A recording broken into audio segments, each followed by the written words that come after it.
In this lecture, we're going to talk about some foundational elements that you will need to either develop or be aware of in determining how to fund your entrepreneurial venture. So in this lecture, I'm going to talk a little bit about your credit score, talk about business credit versus personal credit, tell you how to check your credit score, and identify some additional planning that you will need to complete prior to developing a funding plan. So your credit score is a numerical representation of your credit history. Credit scores are used to determine creditworthiness for loans, credit cards, and other types of secured and unsecured debt. Things like mortgages, sometimes your utilities, to access utilities, things like that. And each of us have more than one credit score. We actually have three, and we have three because there are three credit reporting agencies: Equifax, Experian, and TransUnion. And those three scores are incorporated via a scoring algorithm to create your FICO score. Your FICO score generally ranges from 300 to 850. If your score is below 640, we would refer to you as subprime, which means that you tend to be a little bit higher in risk. So you might have to pay a premium for on your loans, or you might have to pay a deposit for services like cell service, cable service, or utilities. Anything over 700 is considered to be a good credit score. 750 is excellent. 750 and above, I should say, is excellent. And the average score across the United States is a 706. And something you should know is that you are entitled to one free copy of your credit report each year, and you get that from annualcreditreport.com. It won't give you your credit score, but it will report your credit history. Just really quickly, your FICO score, how it's broken down in that algorithm. About 35% of your FICO score comes from your payment history. So if you're making payments late or you're skipping payments, that's going to affect your score in a negative manner. Making payments on time helps it. 30% is due to amounts that you owe on things like loans, credit cards, both your secured and unsecured debt. 15% is based on the length of time that you have had credits extended to you, so your credit history. 10% on types of credit, and then 10% of your score relates to new credit that is you've applied for, is about to be extended to you. So something that people frequently wonder is, can I fix bad credit? And the answer to that is not really. The only real way to fix your credit is time.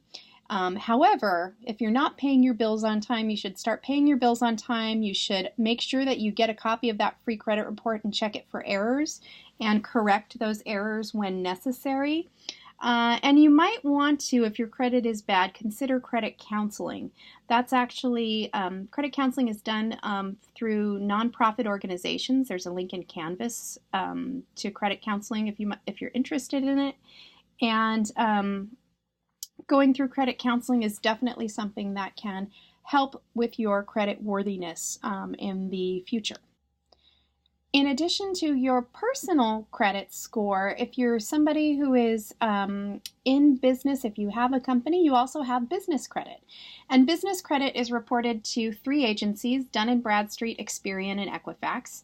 Your business score ranges from 0 to 100, and while your personal credit is tied to your Social Security number, your business credit is tied to your employer identification number, or your EIN.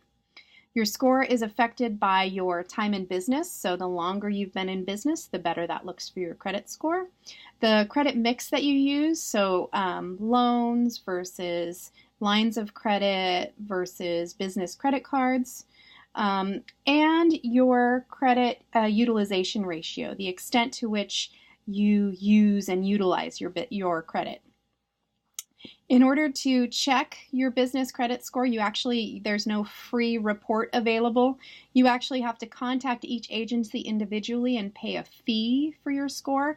Generally, that ranges from about $30 to $100 per agency, or you can subscribe to a credit monitoring service. So those are the ins and outs of business and personal credit. One extra piece of additional planning that you'll need to do prior to developing a funding plan is you'll need to develop a business plan. And a business plan is really a document that defines the basic underlying idea of a business and makes some related startup considerations. Your business plan includes things like the nature and context of your business, the approach that you plan to use in order to exploit the entrepreneurial opportunity, factors that are critical for your success, and your business plan is used as a tool to generate funding. So it includes some really important financial pieces as well. Now, if you are not prepared to complete a full business plan, that's okay. You're not ready, you can try using something called the Business Model Canvas. And the Business Model Canvas is a really cool visual tool for business planning purposes. You can get it for free from a website called strategizer.com. And basically, here's what the Business Model Canvas does. So I'm just going to use this as an example of getting directions. So I want directions from Oceanside Civic Center to Tower 7 in Oceanside. And so I go on to Google and I ask for directions, and here it gives me 3 different sets of directions. And it gives me the turn-by-turns. They all take approximately the same amount of time. One looks like it's a more direct route. That could be the best way to go, but it may not be. I can't really see anything other than these lists of directions. So it tells me turn by turn, but it doesn't really give me anything more than that. When I look at a visual of the route, then I can start to see that some routes may be better than others. For example, there's a very direct route if I want to go down Coast Highway. If I want to get a nice view, I can walk down the Strand in Oceanside. And I can also take a more alternate and what looks like a more turn route, but it looks like it might be a little more quicker and direct. And that's really what the Business Model Canvas does, is that it allows you to visualize your business concept. I have for you in Canvas a video about the Business Model Canvas, so you could take a look at that and see if it's something that might work for you. I'm not assigning for you to do that in this course, but I definitely think that it's something that if you have not yet completed a business plan, you might want to dedicate an hour or so into kind of laying out your business concept. Something that's really important to consider when you are working with the Business Model Canvas, it does not replace the need to create a full plan. It just enables you to investigate the viability of a business model. Once you prove to yourself that the model is viable, then you can go ahead and develop a full business plan. So that's kind of the pregame for this course. Some really basic things that you need to take into account as we're working through.